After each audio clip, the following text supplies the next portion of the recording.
It's absolutely wonderful to be with you and share our love of this glorious collection.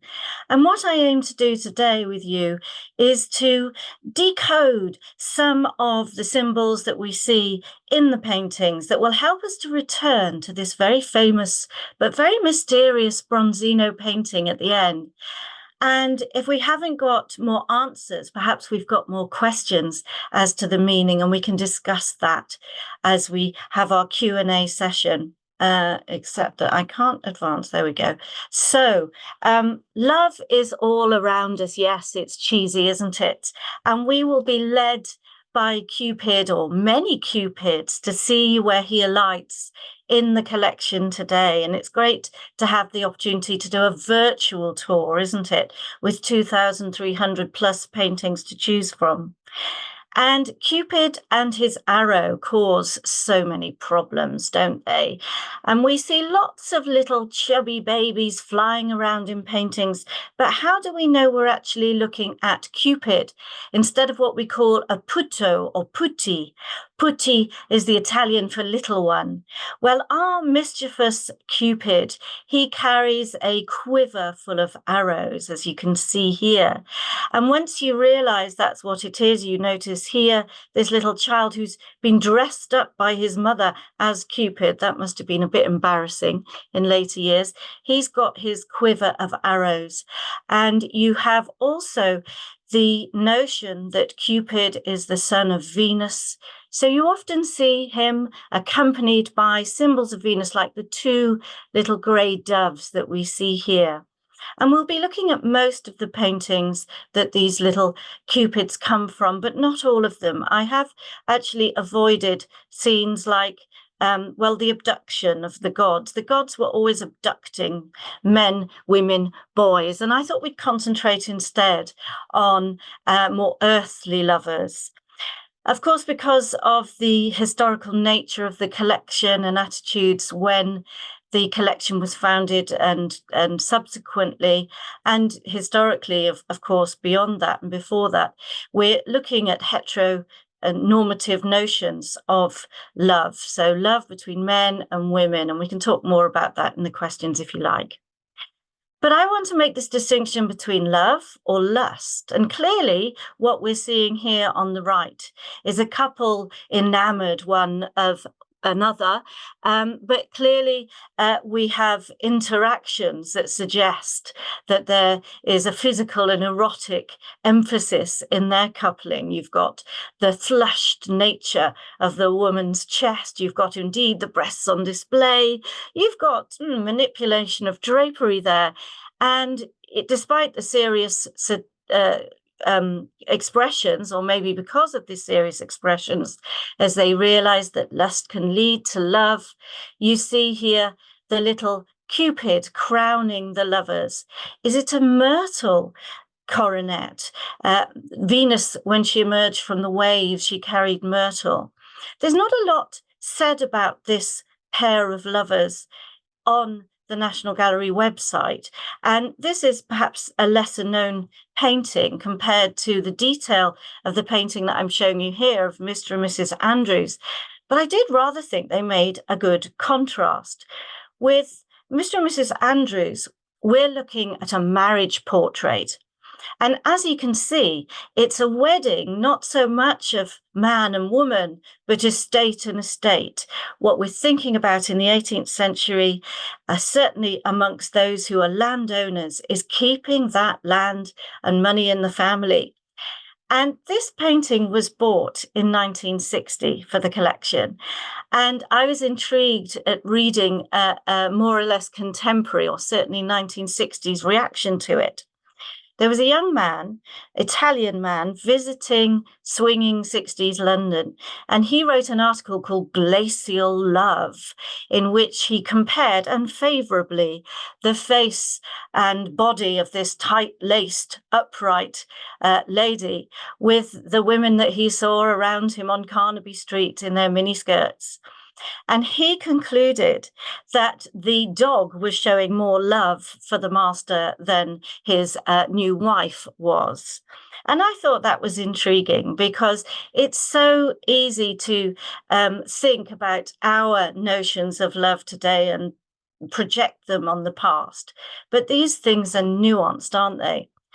And I was also intrigued to read Andrew Graham Dixon's account of this painting. And he had the contrary view. He said that the whole painting is suffused with a delicate eros. Eros, of course, the origin of a word erotic. Eros, another name for Cupid. And he said about the lady's dress that it looked like a piece of fallen sky. Isn't that the most glorious description? And my training, primarily beyond art history and the history of the National Gallery, is as a dress historian. And I'm intrigued in the way in which the clothing and the bodies beneath it can interact. Who knew that clothes could have this erotic appeal? And I'm showing you here a very enigmatic image by Van Dyck. And I suppose if you ask me as an art historian who my favorite artist is, I'll nearly always say Van Dyck. But as a dress historian, he's a bit frustrating because he departs from reality. And he's described as the first that e'er put lady's dress into a careless romance. And this was the words of a poet in 1658. So to his contemporaries, something like this was redolent of eros, because I think of the way in which the cuffs fall. There's a poet called Robert Herrick who talks about cuffs that fall neglectedly, and he writes a poem called Delight in Disorder. And this is a very intriguing painting for me. Obviously, there's something to do with love here because we've got this little figure, haven't we? We've got a figure of a boy with wings. And by now, we're familiar with this rather dynamic character of Cupid who flies around and causes people to fall in love with one prick of his arrow.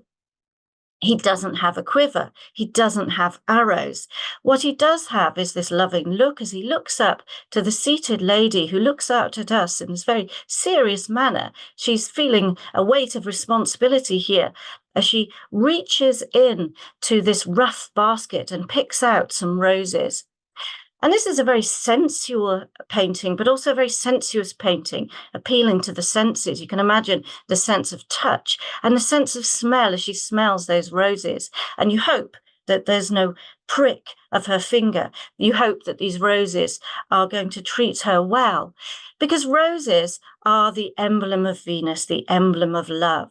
And at this time period, in the Jacobean and Stuart eras in Britain, we have this very clear symbolic language of flowers. That in itself is another whole topic. But here in this painting, you've got, I think, two ladies who are sisters, who are seriously contemplating what the future holds for them. And you've got the lady in white who's about to draw her veil over by the side of her face in a gesture of modesty. And the ladies unknown. This is a portrait, a double portrait. And we know their names are Elizabeth and Dorothy. There's been some confusion as to which is which. We now think that this is Dorothy and this is Elizabeth. But they're name saints. If they're Catholic, their name saints are going to be very important to them.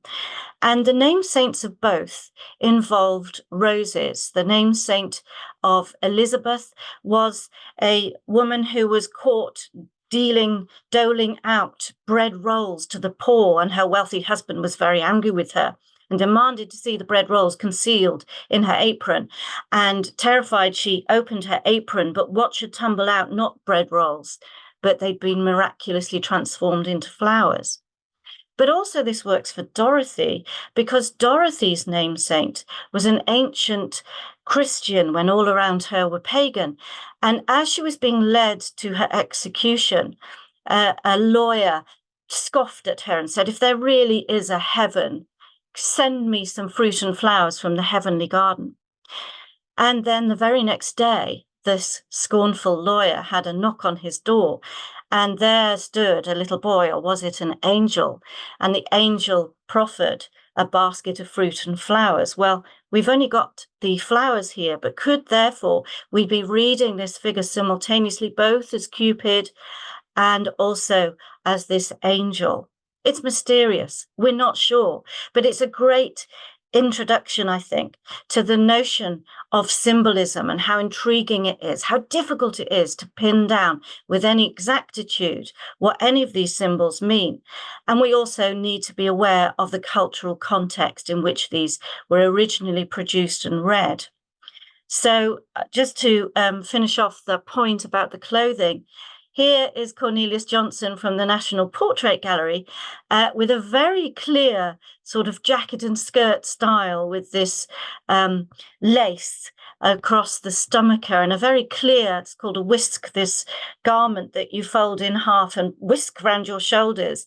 And here instead, we've got not dress, not clothing, but drapery. Look at the way in which this diaphanous garment just sort of drifts around the shoulders here. Look at the way in which the structure disintegrates into this almost shapeless garment, but still has this sort of signifiers of beauty, the bows here. And you look at the wonderful shimmering silks that Van Dyck was so good at producing, and you can see that Cornelius Johnson's been inspired by him with these plain fabrics. And you can look at the poems of Herrick if you really want to delve more deeply into this time period. But conscious of time, I have to move on. And I'm moving on to a painting that's not at the National Gallery at the moment, but has been on loan there in the past, that demonstrates exactly the kind of painting with its overt symbolism that Van Dyck was railing against. Not railing against, that's not quite the right word, but he was able to introduce as an aesthetic that was affected by the Italian Renaissance artists, and he was able to transform the very stiff, stolid, full frontal portraits that were produced in the time of James I and Charles I to some extent, and make them into these sort of poetic evocations. So one of the things I loved about looking closely at this painting when it was on display was the fact that you could look very closely at the lady's garments and see that probably the artist was depicting real garments with their love of embroidered symbolism, symbolic creatures. So what you could do is you could take your gown or your fabric to be embroidered by a professional embroiderer, and you'd have it filled with things like, do you see the suns here? And this is a rainbow from an emblem book, and it's weeping. And you can even see some heart shapes amongst the rather oversized insects. So I love this world where it's so intriguing, not just to the eye, but to the brain. And we can feed those ideas back when we eventually discuss the Bronzino at the end. But you can see that surviving items of embroidery like this one, this is a long strip of ribbon that's been embroidered. And you can see here the now very familiar image of a heart shot through with Cupid's arrow, and the weeping eye that suggests, perhaps the pain of love as well as its pleasure. And you can see that in the V&A collection, that wonderful huge ribbon, that long ribbon, but you can only see little bits of it with its floral symbolism and its rich ideas. Its richness in ideas is matched by the richness of colours that have faded through time. So it's really through paintings that we get a sense of the past and the love of symbols. Now, in our collection, one of the paintings that's intrigued me for many a year is this one.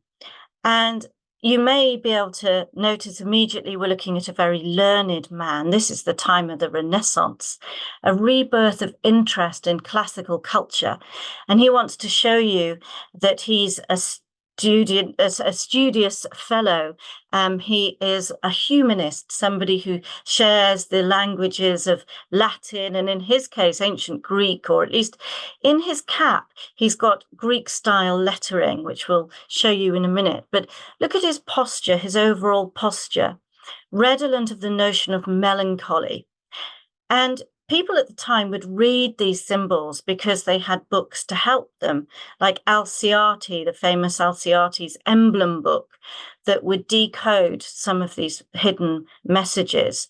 And you were judged on your cut of your clothing, the type of clothes that you wore. For example, he's got this wonderful snow leopard, or probably lynx fur, and he's got the most glorious black garments, black being the most expensive dye. But in his cap, he has the words engraved, "Alas, I yearn too much, I desire too much." And what he's doing is he's posturing, and he's, surprisingly to us, posturing as a lover. This is a bridegroom on the eve of his wedding. And he's saying, I feel so deeply.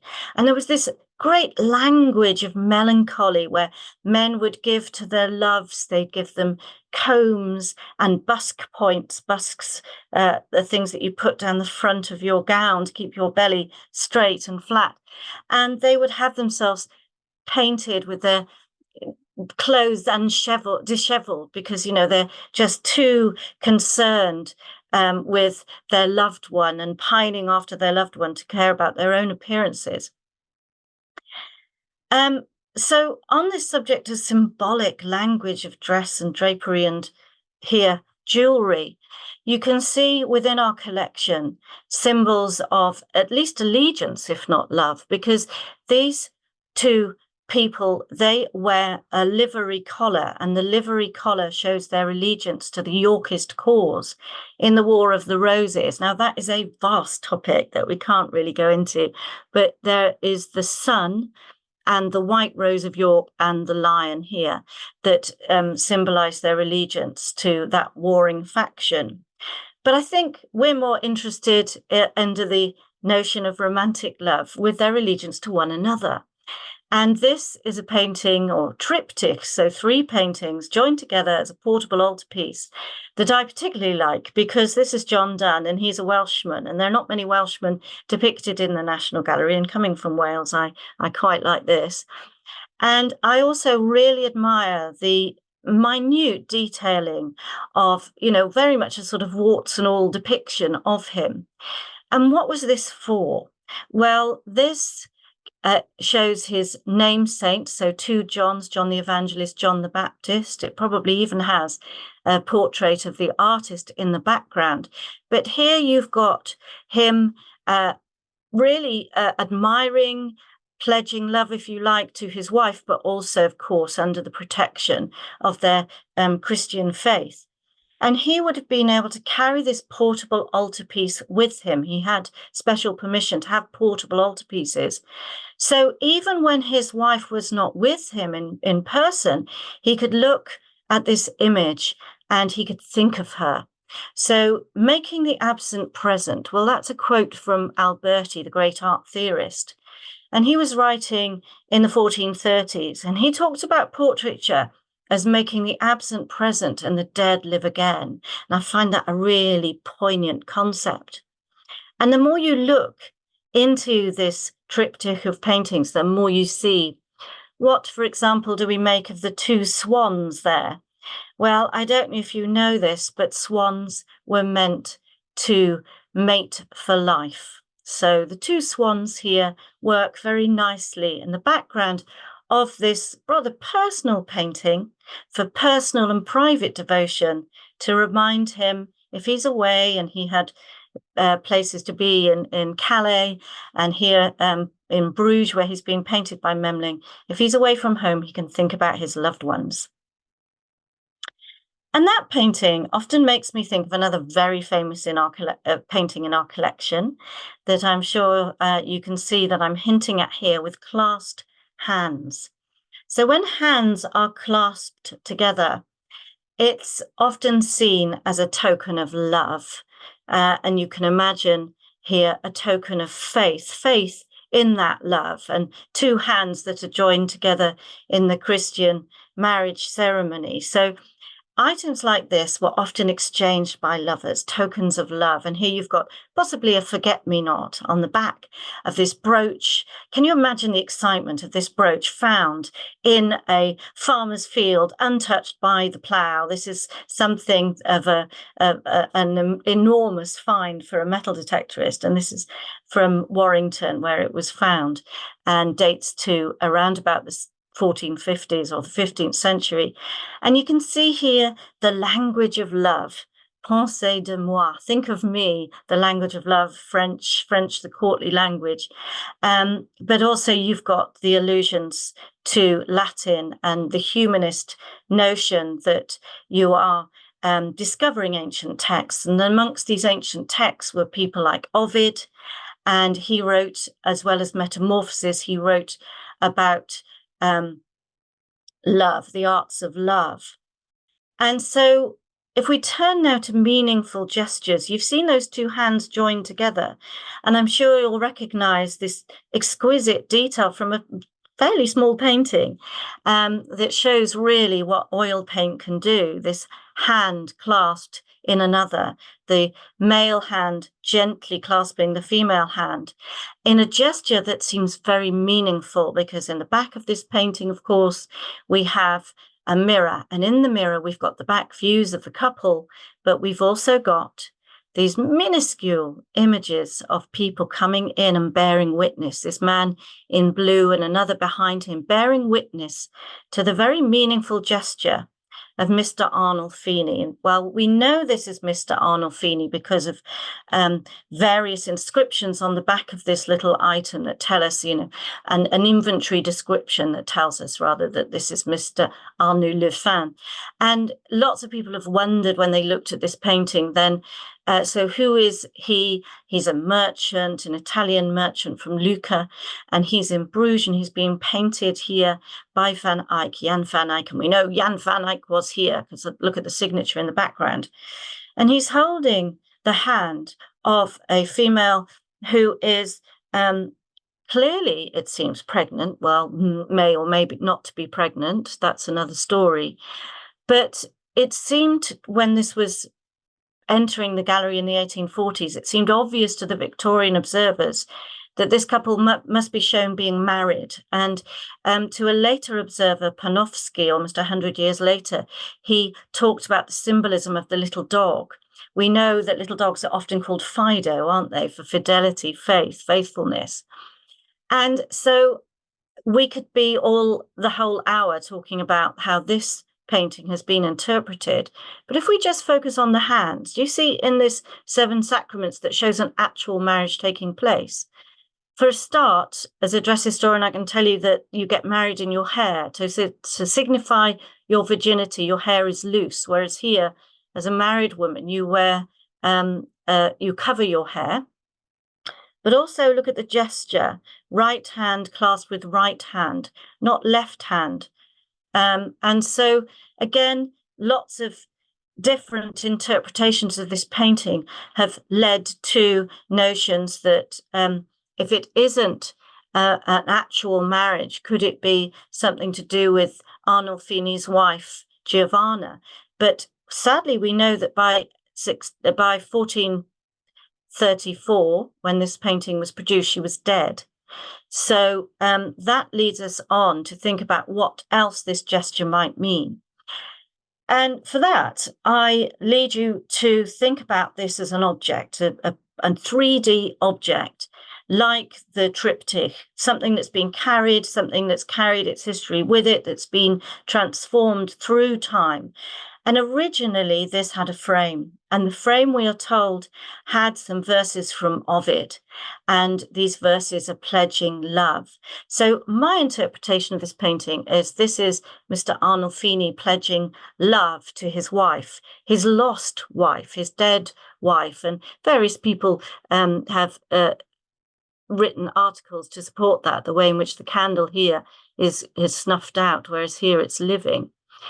And then one of the questions you might ask is what indeed were the perils of love for young women at this period. And of course, one of the what you hope for if in the marriage service is children. So, but bearing children, of course, was subject to risks. So people at the time did all they could to minimize these risks, and they did this through objects.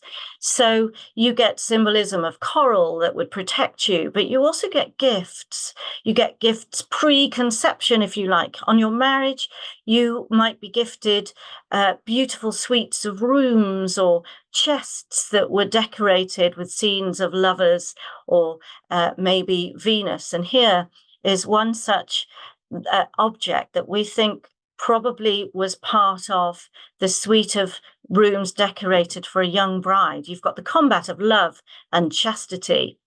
Now, love here is not this cheeky little baby Cupid, is he? He's grown up and he's got these wonderful, colourful wings.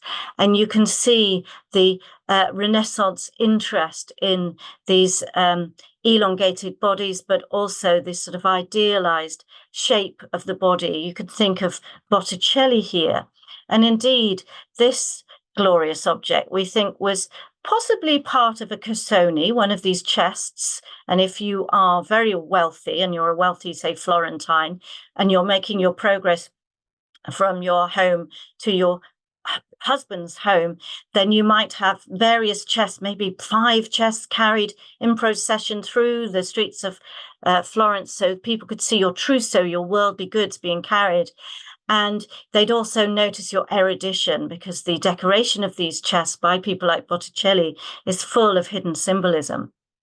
So this painting very famously shows Botticelli's Venus and Mars, and you've got a very well-rested Mars and a rather restless Venus. I always loved asking children in front of this painting, who do you think's the more powerful? Is it the man or the woman? And the girls would always say the woman, and the boys would always say the man. And if you ask older audiences, it would sort of gradually swing more towards the woman as we get a little bit more knowledge under our belt. So there is lots to say here that I won't say about Renaissance ideas of love and lust and sexuality. But what I will say is, can we just hone in on some of the details here? So you've got Mars. How do we know he's Mars? Well, he's got his attributes. So attributes are what artists give us to show us. They're the clues that show us who we're looking at.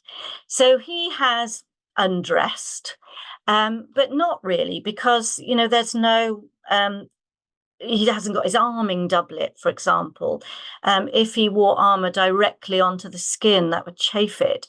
So what he's got instead is an attribute, his breastplate here and backplate, that one of these funny little fawns has playfully co-opted for himself. And here the helmet, of course, and the lance. And I think we're meant to do a nudge, nudge, wink, wink, as we contrast his exhausted state with the lance that's being played with here. And she, of course, has nothing with her except her beauty.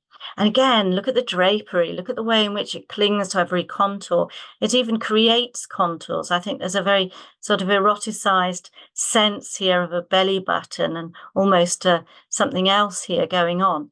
So Venus, as beautiful as Botticelli can imagine her, of an ideal of beauty that's subjective, but that's another story. I think if I was to choose a Mars to protect me, I think, well, if this was the 1970s, he'd be bristling with body hair. By the 1980s, he'd be buff, he'd be more muscular. He may have got this hairless body going for him. But this Mars is in no shape to defend anybody. I mean, look at where his sword is pointing. Here is the pommel of the sword. Here is the handle of the sword. And here is the shaft of the sword underneath him. So if he was to wake up suddenly, he'd draw his sword, he'd cut his bottom off. And I think there is a sort of element of humor here that's given by these funny little fawns that frolic around. And they remind us of Cupid, don't they? But one thing about this painting that's really important to notice is the shape of this opening here. And issuing from this opening are lots of little buzzy, stinging insects. What could they be? Could they be bees? We know that bees make honey, and honey is sweet. And, maybe this is a honeycomb. But I think there's another explanation in the context of what we know about marriage ceremonies, that this is possibly indicating wasps, Vespae, the Vespucci family, a leading family, and possibly that this was designed to celebrate a wedding in the Vespucci family. But we are familiar with the idea of bees in paintings associated with Cupid. Here is a delightful detail from Cranach's painting from the 1520s. And here you can see very clearly a honeycomb. So bees create this wonderful, sweet honey. And little Cupid, well, he's tried to get the honey, so he has disturbed the bees, and the bees, not surprisingly, have stung him.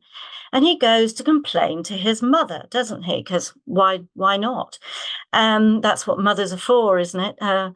And so she, though, seems to look at us and seems to be somewhat unconcerned. It's intriguing, isn't it? As though she's saying, well, what did you expect? Because when you're older and you know love, then love, I'm afraid to tell you if you don't know this, often can cause pain as well as pleasure. And here you've got this wonderfully homoerotic image by Caravaggio of a boy bitten by a lizard.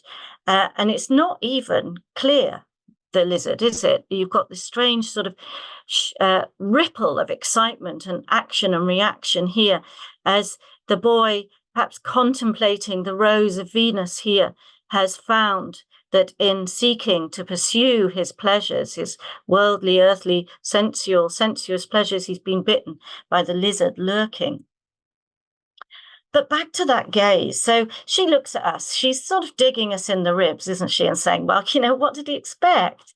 We all know that love comes with pain as well as pleasure. And maybe she thought, well, Cupid was getting a bit of a taste of his own medicine, because he's always going around, isn't he, causing people to fall in love.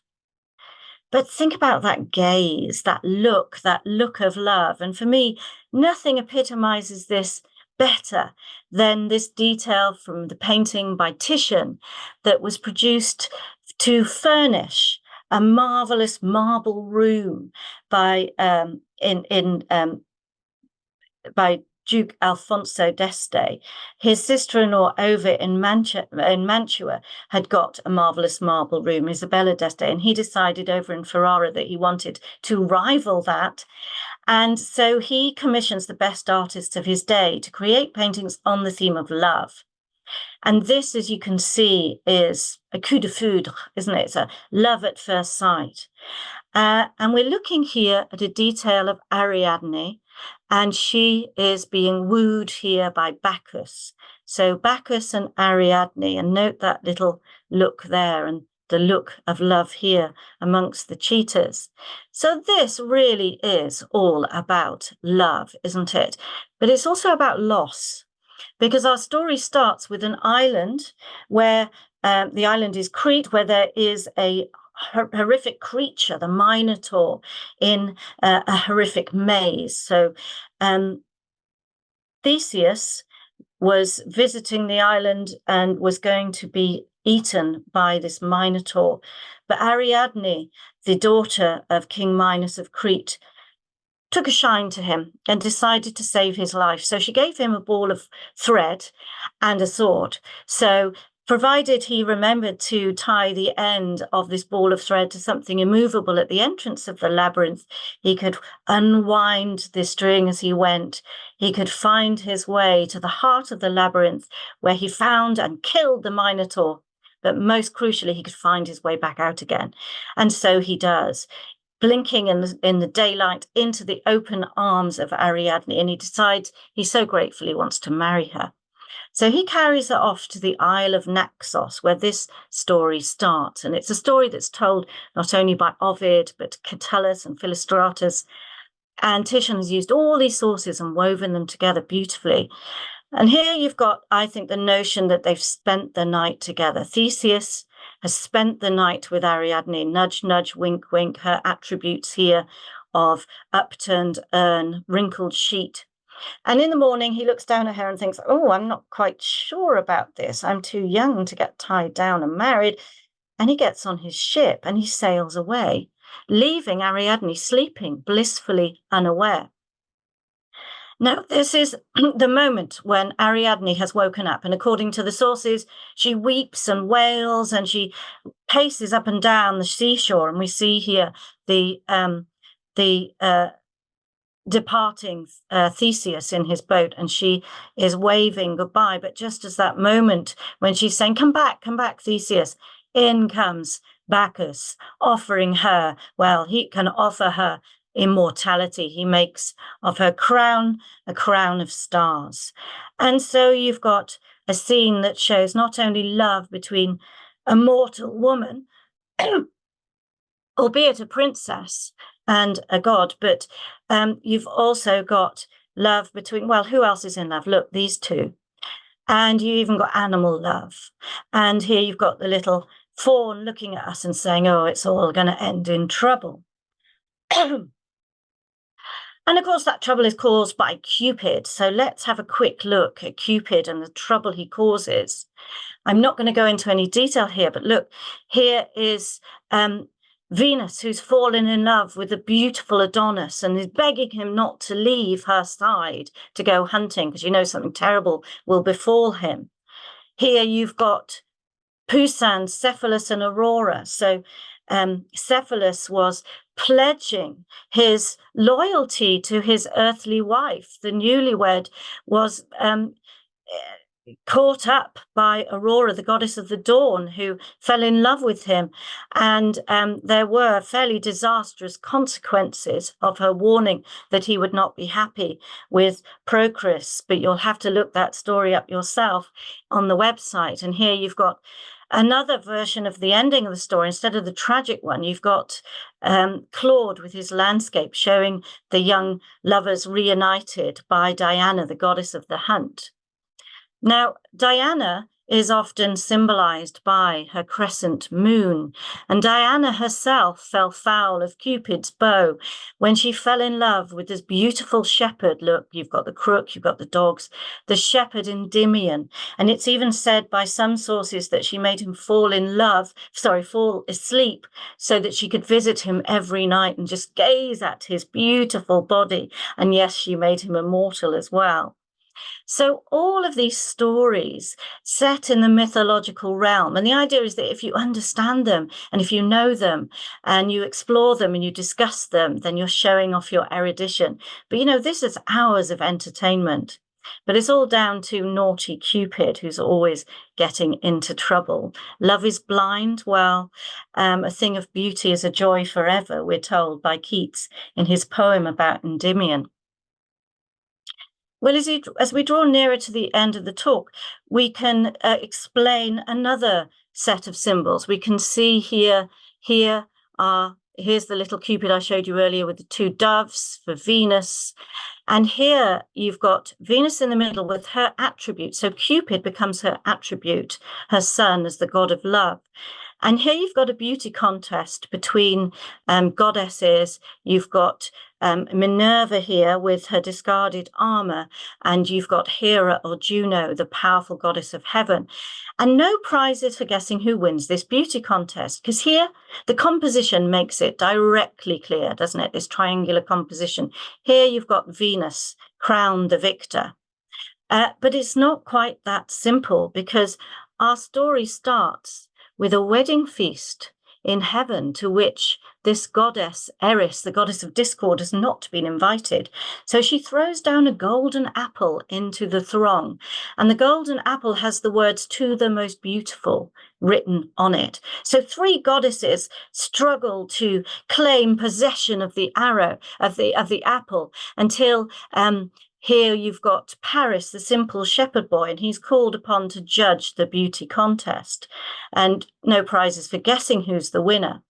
But if you go and look at this painting by Rubens in the National Gallery, Stand over on the right-hand side and look at where he's looking. And it actually looks like he's looking at Juno or Hera. Well, we know she's Hera because she's got her peacock.